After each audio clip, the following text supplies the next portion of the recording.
Hi, everyone, and welcome to the course of World History. I am your host, Mr. Samuelson, and today we are looking at Western Europe and North America during the Cold War. Our essential question is, what important issues were the Western Allies facing during the Cold War? So, unity in the West is where I want to get started. The West really unified against the Soviet Union and communist powers early in the Cold War. And this could be seen with the Marshall Plan, which really helped Western Europe to recover so that they could focus externally instead of internally. By 1950, the West was doing very well economically. They had recovered. Economic output was 30% greater than it had been at the start of World War II. So the West, within 5 years of the end of the war, they were really roaring again. They were doing quite well. And the 1950s and 1960s saw a continuation of this. They continued to grow economically. They continued to increase prosperity. There were little dips here and there, but by and large, the growth trend was huge. I'm going to look at a few of the individual nations to tell their stories here. So, after the war, France, which had been occupied by Nazi Germany for most of the war, turned to a new leader. They wanted a strong leader, and they picked out this man right here, Charles de Gaulle.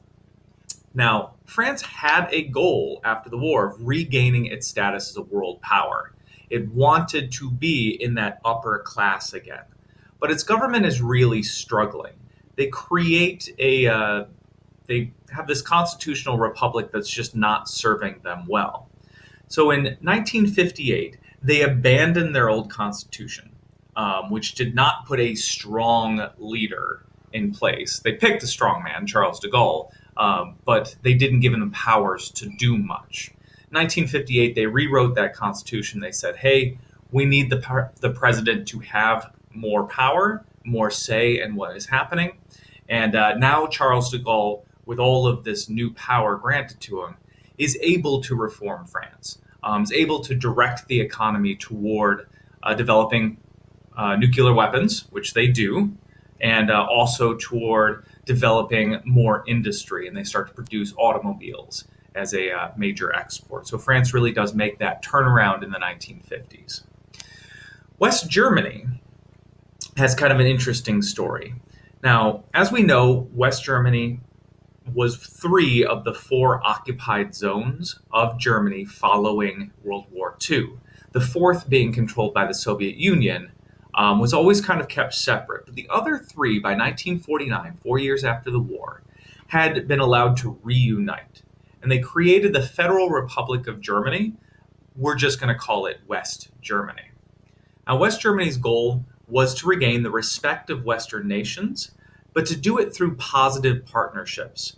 The 2 world wars of the early 1900s had not done great things with building Germany's positive reputation throughout Europe. So they're going to shift tacks here and really focus on partnerships and working together. The man who spearheaded that was this gentleman right here in the nice looking suit. That is Chancellor Konrad Adenauer. He oversees in West Germany this economic miracle, which brought in a lot of foreign investment, Marshall Plan, also brought in a lot of foreign workers because Germany's population had dropped so much during the war. There weren't enough people to provide the manpower for Germany to become an industrial power. So they opened the doors to immigration, brought in a whole bunch of talented, determined, hardworking people to help rebuild Germany, and it was miraculous. If you look at the Germans right here, this is where they were. Here's Great Depression, the decrease in their GDP, years leading up to World War II. They lose World War II, drops, and then the economic miracle kicks in, and their GDP skyrockets, passing their former line and accelerating upward. So they wind up being better through this reform and recovery than they ever had been before. Right, so the decline of Great Britain. I titled this slide, The Decline of Great Britain. In some ways, it is the British people rising up, and in other ways, it is the empire declining because the foreign power of Great Britain declines extremely sharply after World War II. Britain has to turn its attention from foreign problems to domestic ones. So this great empire that they had, where they controlled all of this land, after World War II, we see the erosion of that power. It doesn't happen all at once, but eventually we get to the Britain that we have today, where it has, little specks of power, but not much else. So the welfare state becomes their focus. They've got a bunch of people coming home from war. The Spanish flu has ravaged through Great Britain. They've got people in need. So they focus on providing the people of Great Britain with this basic minimum standard of living to make sure that nobody has to live in absolute poverty within Britain. This is expensive. It's expensive to make sure that everybody has free and readily available health care, that everybody has enough food to survive, that everybody has a roof over their head. And the cost of maintaining this means that the British really had to pull back from having this vast global empire, at least one where they control territory. They do still kind of have an economic empire with corporate holdings in a lot of nations, but no longer do they control the territory or the government. All right, so the move toward unity. The need for common defense led to the creation of the North Atlantic Treaty Organization, what we're going to call NATO, in 1949. Now, this was in partnership with, or really precluded, the desire for greater economic stability. That is, that the nations become more tied together economically. Because nations with strong economic ties almost never go to war with each other. It just rarely happens. It's not in your economic interest to do so. So when Europe created the EEC in 1957, they united these nations in a common economic union that nobody wants to disrupt. It would destroy their own economy to do so. Now, the spearheading powers of this were really France and West Germany, with Netherlands, Belgium, and Italy as well in that partnership. But it does start to expand. We get other nations joining. 1973 becomes really big. So what is EEC? It's a single market, no international trade barriers. So French companies can sell in Germany without having to pay tariffs or additional taxes for the privilege of selling in Germany. That's what an economic community really is. So the expansion of this in 1973 to include Great Britain, the UK, with Ireland and Denmark, brings in other great Northern European economies. There's further expansions that happen a little bit later, but these are this was the big one that kicked this from a regional economic power to really being a global economic power. So let's shift gears and talk about the U.S. During the Depression and World War II, the U.S. had dramatically increased the size and role of American government. We became a nation that embraced big government to solve big problems.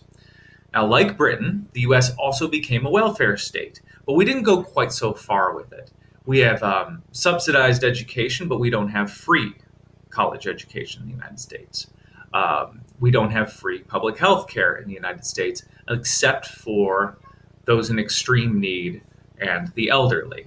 So we took steps towards being a welfare state, but we did not jump fully into being a welfare state. The U.S. also was able to avoid the British economic problems of this, however. Britain was ravaged by war. The Battle of Britain had destroyed a lot of their industry. Britain was tapped out. The United States, however, we were intact. There were no foreign attacks on U.S. soil excepting in the territories, Hawaii, Philippines, etc. Mainland U.S. there were some weird balloon bombings, but they barely did any damage. The U.S. was unscathed by the war. So our economy, our factories were ready to get up and going after the war. So the post-war economic boom in the United States, as we're producing all these goods and selling them throughout the world, really brings in tons of money to the U.S. government so we can fund the limited welfare state that we created. And this keeps going up until about 1973, where other global events and U.S. events kind of tip the scales and we start to accrue more debt. But this post-war boom really was the most prolonged economic advance in U.S. history. All right, the Red Scare. It's not all song and dance. The post-war years were also ones of unease within the United States because government is really promoting the fear of communism and communists. Right? We are in the Cold War. There is the Red Menace, the Soviet Union. They're trying to take over the world. We need to be afraid of this, people. We need to make sure that there are no communists here. So this leads to a power grab by one particular individual, the U.S. Senator Joseph McCarthy.